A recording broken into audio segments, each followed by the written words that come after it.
Tekken 60 episode 101, Flipgrid Fever. I went back into the first 100 episodes of the Tekken 60 and noticed that I had not covered anything about Flipgrid, which is rather amazing considering I always have Flipgrid Fever.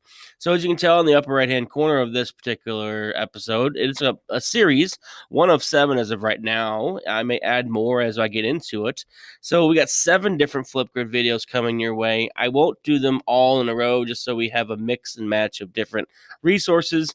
But over the next month or two, we will have probably 3. We'll probably have at least 7 different videos on Flipgrid. So let's get right into it. We're gonna start with the basics on what happens, what do you have options with creating new grids. So go to flipgrid.com. If you've never been there, you definitely need to check it out. It is completely free. So if you've never been, you need to click on this little blue button, Educator Setup. You can learn more about it if you want to.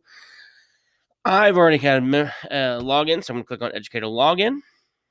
And once I'm in here, you see I have multiple grids, but you have this little option right here to create a new grid. And so you have 3 different options when you create a grid. It's pretty cool. One, you always have to put a name. So I'm going to put Tekken 60 just so we have a name here. And your first option is a school email. So this basically means anybody with your domain can access that grid. So it's locked down to your domain. So it's kind of cool for that. So only those students for your class can get to it, or your fellow teachers in your class can do it. You can add multiple domains as well. So if you are working with another school, a district across the country, across the world, you can add their domain in. And so it's specific just to those domains. Pretty slick. Student ID, you can actually upload student lists using a CSV file. So it's just specific to specific students or your class. Kind of neat. Not for EU, so I'm imagine that does not go with the new Europe policy. So keep an eye on that if that's where you're watching this from.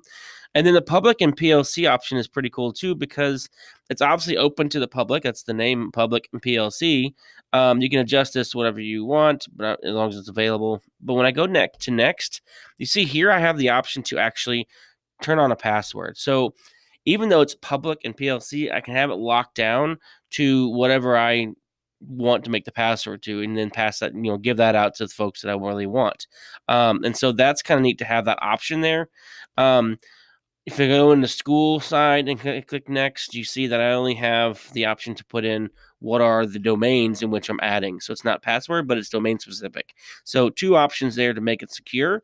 Very cool. So between this episode and the next episode, when I cover another Flipgrid topic, hopefully you come in and Flipgrid and you make a account and you start your own grid, and we'll see you on the next Tekken 60.